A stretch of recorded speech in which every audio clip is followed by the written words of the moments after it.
everyone, and welcome to this grim recommendation for Our Last Crusade or Rise of the New World. Specifically the manga. I'll get into why I'm saying that later, but... So I actually stumbled across this before the anime came out. By the time I'm done editing and airing this video, it will probably actually have its first few episodes out. Right now, the preview video just became available or something like that.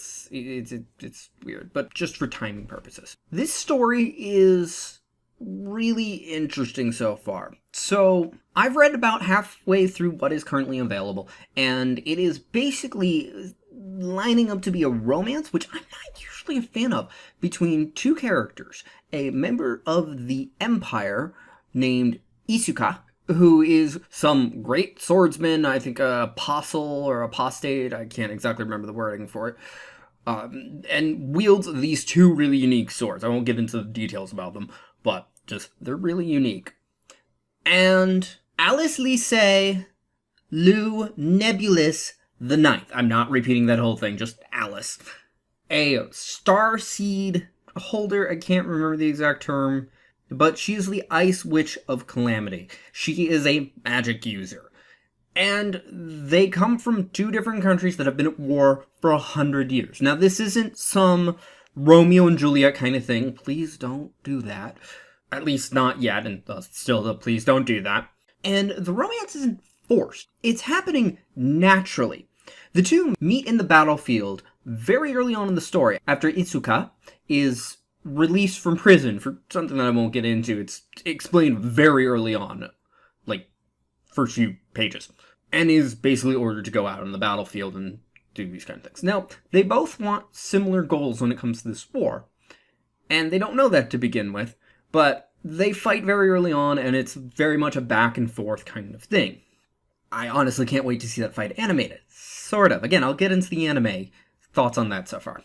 But then, through happenstance, end up coincidentally running into each other in a neutral city over and over again and slowly get to know each other. The romance, like I said, isn't forced. I hate forced romance, both in the sense of a romance being forced into a story when it's really out of place, insert the recent Wonder Woman movie, or it doesn't make sense, they're just kind of, now kiss, or something like that. It builds. And that's assuming it's even going to a romance. So beyond that, they each have their comrades in arms, which are more friends. Isuka has his 3 squad mates, and Alice has her attendee. They are all 4 of them characters in their own right, not just like, hey, we're here. They have their own fleshed out personalities for the most part. And then there's a couple others that we've seen less of, but there are other characters there. But so far, the artwork has been amazing, the writing's been pretty decent, and I'm saying that as a person who doesn't like romance, so thus, if you do, it's probably really good. And honestly, it just has captured my attention, and I'm really liking it. So, one of the big things is they both want peace. Or more precisely, Isuku wants to end the war peacefully. He wants peace. He wants the war to end. Alice wants a world where prejudice doesn't exist, which would require the war to end, preferably peacefully. And it honestly just ends up being more of a social interaction than a battlefield, although I've gotten to the second major battle, and that was just amazing as well. I'm a little bit after that, so for anybody who's read it, that you now know about where I am, but I'm going to not go into more details to avoid spoilers. So, the manga itself, I do heavily recommend. I didn't even know an anime was coming out. I just stumbled across it a few weeks ago, missed the announcement, and then saw it updated, like, oh hey, this is coming, like, in a random news feed on my phone. Now, about the anime, I've watched the, whatever it is, the half-length episode kind of thing that basically has the story up till the first battle, which is the first chapter, maybe chapter and a half, or something like that. And it feels dead compared to the manga. I am not recommending against it, but the manga is much better. And this isn't like, oh, the source material is much better. It's like, no. It's just, there's less character to it. A lot of the moments in the first chapter are not there. I don't know if that's because it's not actually the first episode and it's compressed. Maybe this is early art. I don't know. But a lot of the characteristics are different. Some specific things involving the squad mates, personal physical characteristics are different, and it was things that were being played upon more comically. And I think that the way that it was done was even worse because, yes, it's a sexualized thing between the two female squad mates, but I think the way it was handled was just like, oh, okay, so we're gonna just do this a different way, but remove the character element from it as well. So, in other words, we're just going for the TNA with that. And other things changed, like Rin, Alice's attendant, is in combat in an entirely different way. She stays in her dress the entire time from what's seen. And anybody who's read it, or once you read it, if you do, you'll know what I mean by how much different that is. There's even a moment where you think it's coming and it's just like, nah, she just threw off the apron, and I don't even think they animate her without that.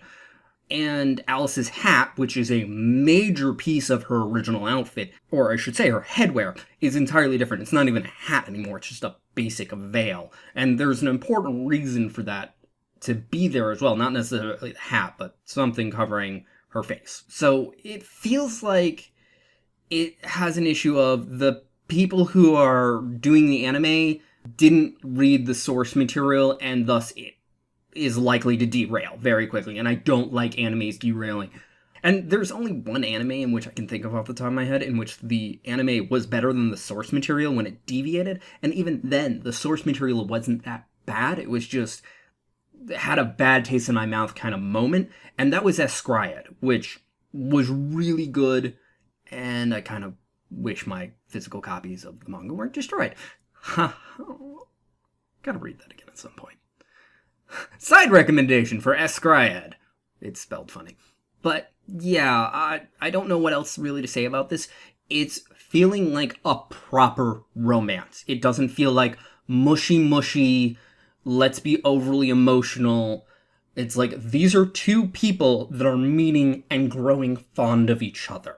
And slowly getting to know each other, not forcing a romance, not trapped on some island or somewhere together, like a lot of romances are that are not forced romances in the first sense that I described, but are in the second.